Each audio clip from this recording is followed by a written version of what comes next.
Our passion didn't start with the mouth. It started with people, with the well-being of the profession. And if you're like me, maybe a little bit of your nerdiness and all things tech too. We all want to love what we do, but the truth is, burnout, people problems, and glass ceilings can keep us from doing what we set out to do. So let's get back to the heart of connection. Welcome to the Dental Handoff.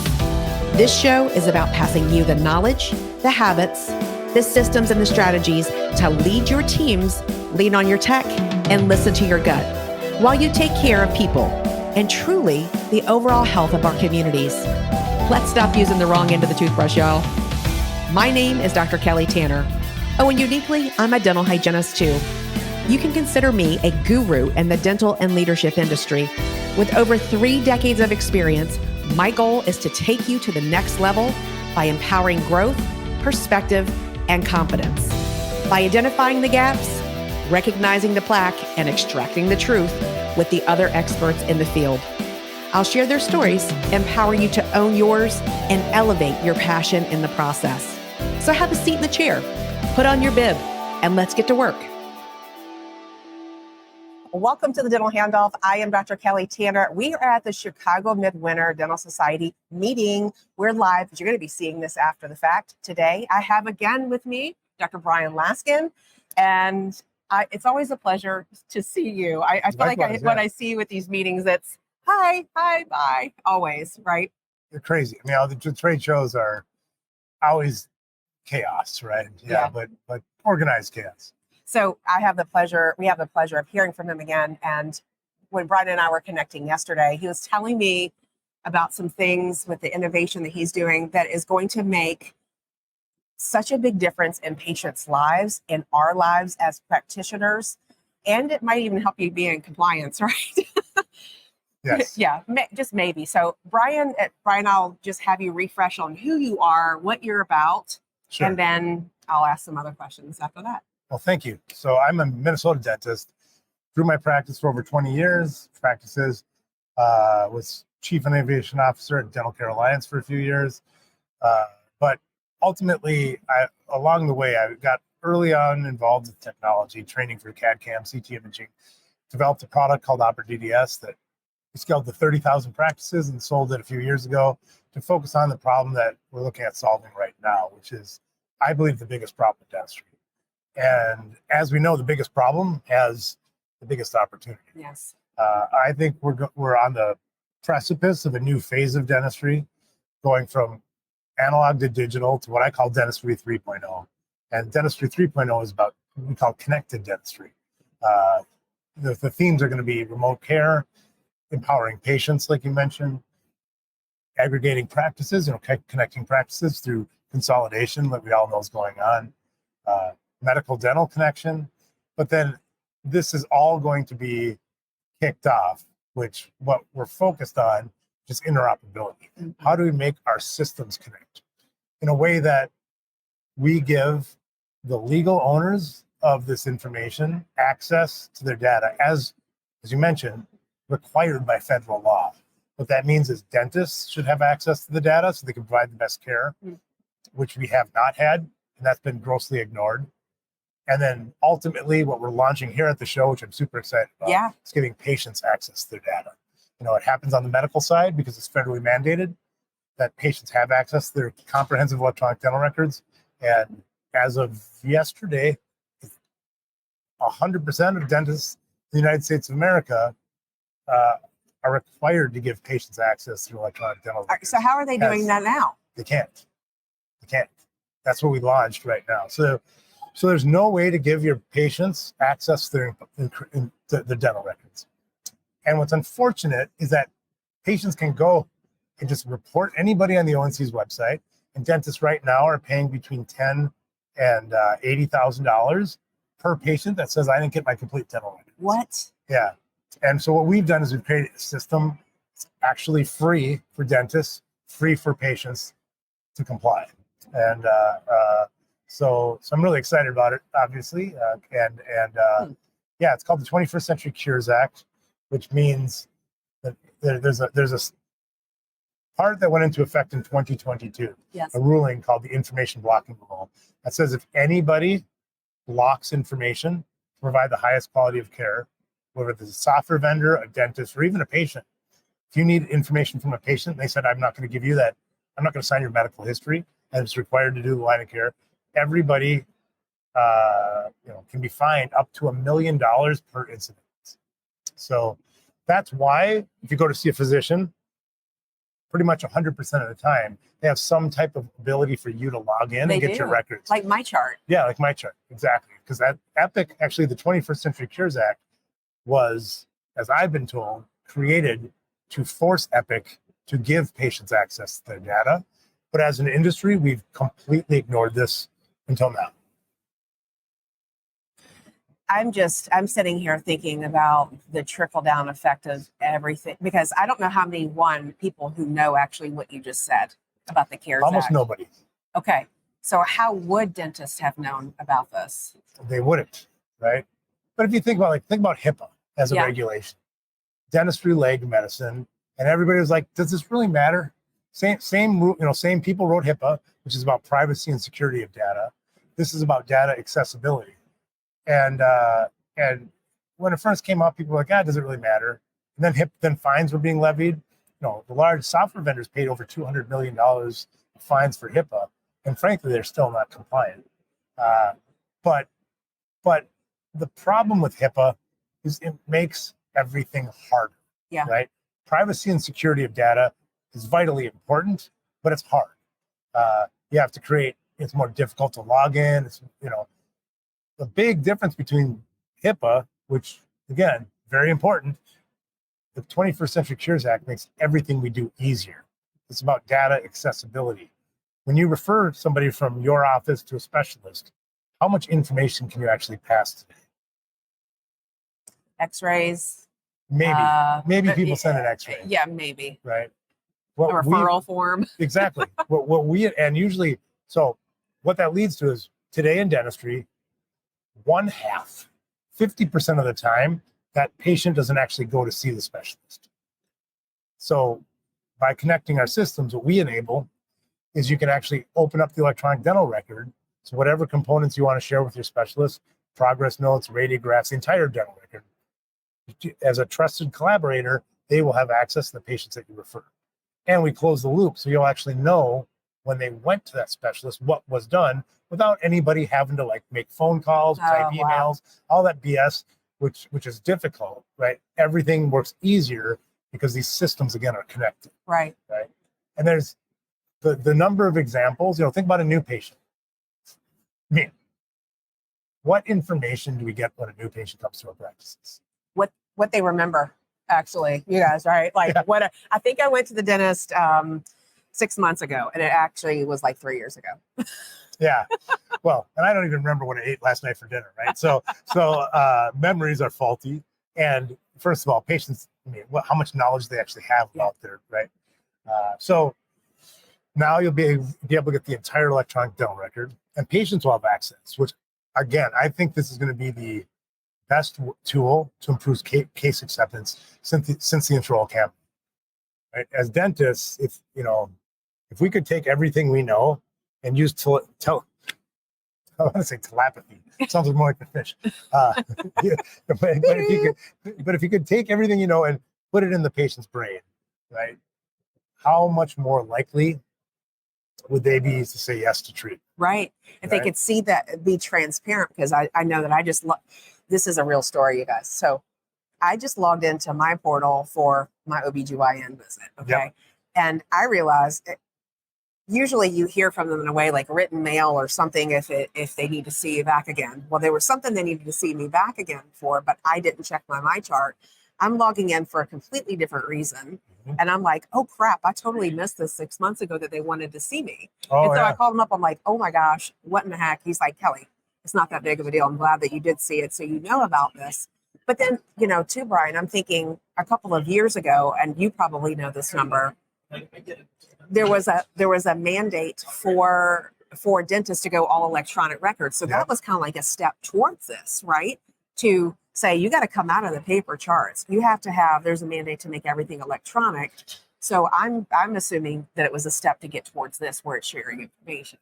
Yeah, it would be nice if they were people were that forward thinking, right? But what you bring up is a great point. So it's a transition really from, let's going back to like what we call dentistry 3.0. Dentistry 1.0 was analog, four-handed dentistry, high-speed handpieces, and there's still advancements being done there. There's better handpieces, there's better chairs, there's better workflow in dental practice, but there's paper charts, right? And when I got out of dental school, it's like makes me feel like the oldest I ever feel in my life, right before the turn of the century, because I graduated in 1999. Right before the turn of the century. Back in my day. The year of our Lord. Exactly. So your Lord. No, so we moved from paper charts to like the practice management systems and digital dentistry, right? Mm-hmm. And we've been riding this wave for 20 years of digital dentistry. That now at the end of that wave, the beginning of digital dentistry, look, anybody that was paying attention was like, oh my gosh, I can put my calendar on the computer. It's better than every way. I mean, my first office, we had the old paper calendar with like a pencil. Oh yeah, right? like the big long sheets. Like, and they still sell that. I Like you know. can go buy it, right? So some people are still using it, right? But 20 years later, I think most people go, this digital dentistry thing is here to stay. At the tail end of this, we have AI, which is being used today for digital dentistry, doing things that humans can do. That's not going to be where AI goes. AI is going to make the leap to dentistry 3. 3D printing, digital dentistry. That's not a connected technology. So those people that haven't made the leap, it was federally mandated. You're right. There's usually mandated. Look, this is so much better in every way. Get off your butts and get rid of your paper charts. And you have to use digital charts because it's just so much better for everybody in every way. What are you doing with paper, right? Well, that's at the end of dentistry 2.0. There's these mandates. What's interesting about dentistry 3.0 is the mandates are now, not now, a year and a half ago, because patients are getting pulled into this, and patients get mad when there isn't transparency. yes. And patients, I mean, let's face it, what is case acceptance? It's trust. Yeah. It's trust. Yeah. And how you build trust is through transparency. Yes. And there's other factors, but that's a big part of it. And so when a patient, if you talk to a patient and you give them, let's say you give them a paper, which like the average treatment plan has all the procedure codes. When the patient goes home, and let's say they have a $10,000 treatment plan, what are they going to do? Think about it. They're going to pull out that piece of paper and look at it. Yeah. And they're going to be confused. If you confuse, you lose, right? Yeah. What if instead of pulling out that piece of paper that, Joan at the front desk does not have the time to go over because everybody's overloaded at the front desk, the patient downloads their records. They have their STL files. They can look at their 3D scan. They can see exactly what you see in the application. There's third-party financing that they can just choose from their phone exactly what they want to do. The level of case acceptance, I think, is going to go through the roof. And so this makes it easy. While it's required by federal law that everybody does this, it's also going to help people, meaning practices, I think, more than anything that's happened in the last couple of decades since the intraoral camera to sell cases, and it can be completely free. So I'm excited about it. Yeah. Okay. Wow. Because this is going to, because as I'm thinking about this, not only do patients get access is awesome. It's not only a good idea, it's the law now. And then how does this communicate to a healthcare provider, like outside of dentistry? Does it give us the capability for it to transmit somehow to like a cardiologist or your general practitioner? Great question. So I'm a co-chair of a work group at the American Dental Association Standards Committee. Okay. And we wrote this is all based on standards that, not all, but most of this has been published through the ADA Standard Committee. There's other components too, but my point is that what we've done is we take the information that's in your practice management software and we normalize it with the standards that are going on the medical side. Okay. So that we can connect your EagleSoft to that Epic, right? And we've actually defined what information goes from electronic dental record to an electronic medical record. Okay. So it's like a bridge. Versa. It's like a bridge. Almost. Absolutely. Okay. That's exactly what it is. Because I think that there's a dangerous trend in this industry right now that not is going on at the practice level, but on like an institutional side where they're like, we should just adopt the medical record systems. We should have Epic in the dental practice and we should merge dentistry and medicine. And there's only one group that's going to help. It's medical insurance companies, right? So I believe that the dental chart has been and should remain a separate system from the medical chart. Okay. But we have to connect them. Yeah. Right. Interoperability between the systems, not convergence where we're just like, because let's face it, I'm a dentist. I don't care if you had a wart removed, right? And I can tell you right now, your physician does not care if you have a cavity. However, if you have advanced periodontitis that could affect your medical treatment, if you have a necrosing palate, right, then the physician, and then they'll see that.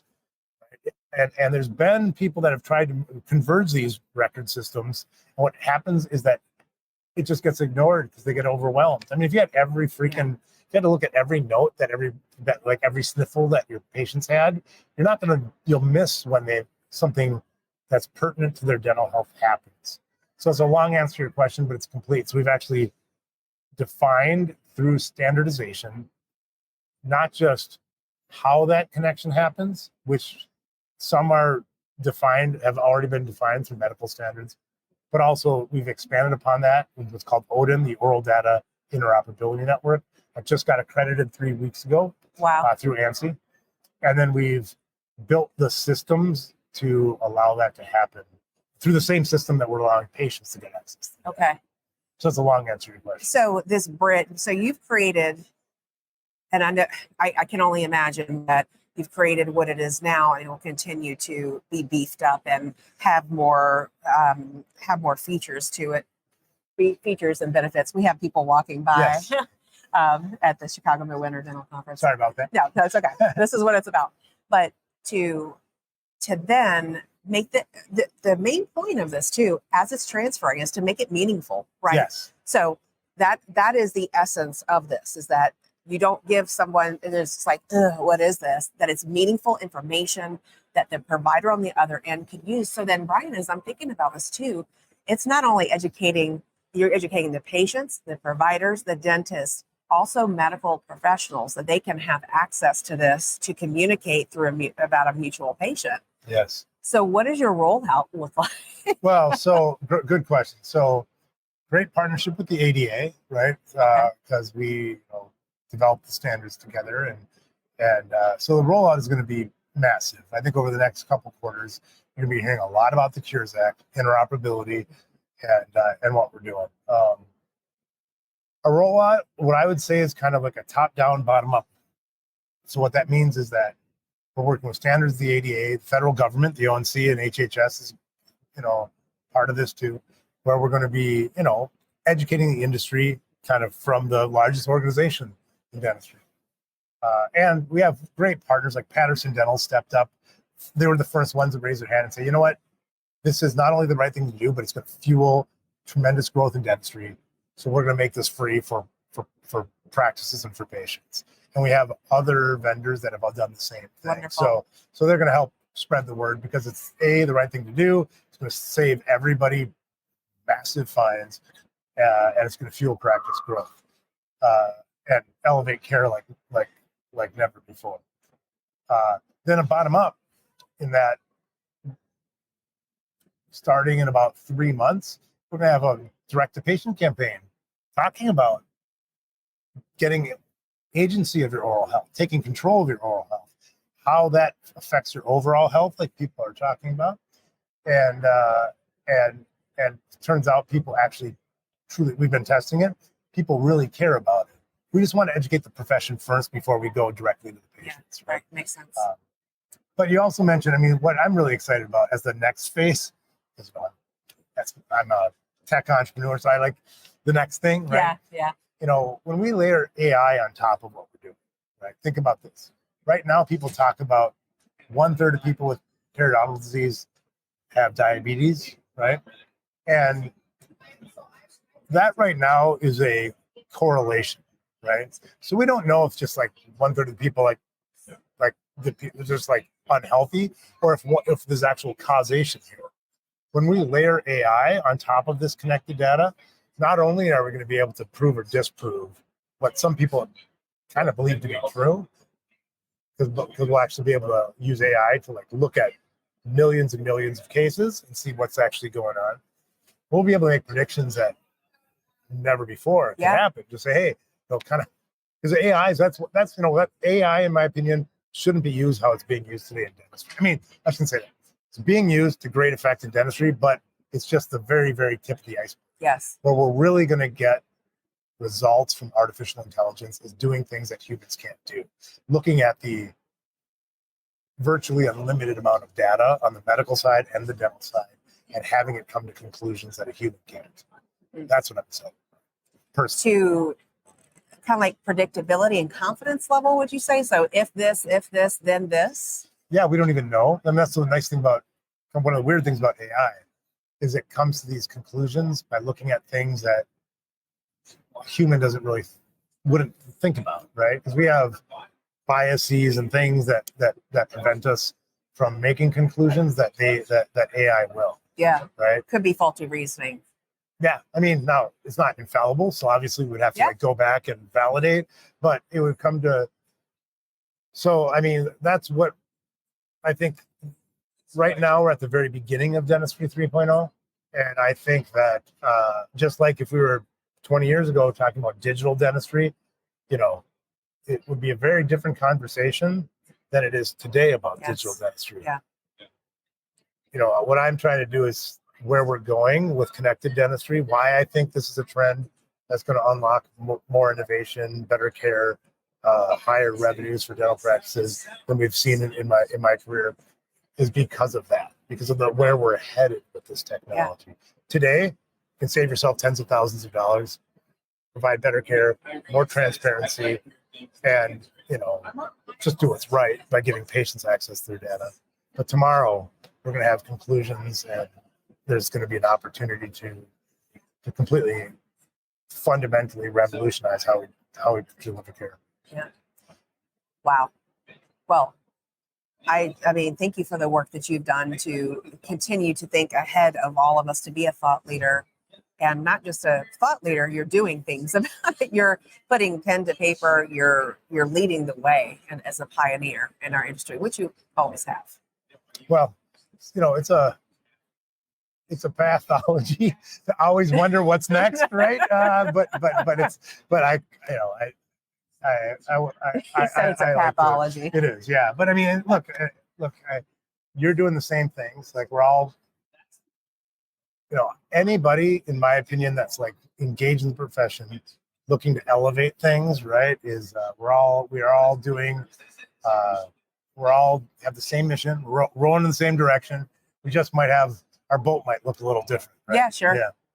Yeah. Well, so how do people contact you or get more information about the solution that you're offering here to make everyone in compliance with what they need to be compliant with as of a year and a half ago and yesterday? Yeah, probably the best. Actually, we just put up a website called Tooth Apps is the platform. So TOOTHAPPS? Yep. Okay. Yeah, Tooth Apps is the platform. And so if you go to toothapps.com/kit, KIT. Okay. So if you go to toothapps.com/kit, I have actually the lecture I did here yesterday is going to be put up there about the 21st Century Cures Act. There's a 21st Century Cures Act guide for dentists. Okay. So you can read all about the regulations, actually go to the website and see where patients can report anybody anonymously, right? And so it's an educational piece for dentists, and then you get more information there. That's probably the best place to go. Toothapps.com/kit. Okay. Well, thank you for taking your time today. I know that you're extremely busy, and thank you for all that you're doing. Likewise, great conversation as always. Thank you very much. Yes. And to all of our listeners, you guys know I always ask you to go onto Apple, give us a 5-star rating for the Dental Handoff. 5 stars. Even Bryan Laskin says it should be 5 stars. Okay. Yes. So then go on over to YouTube, like, subscribe, share to people who you love. Thank you so much for all that you do every day. We will see you next time.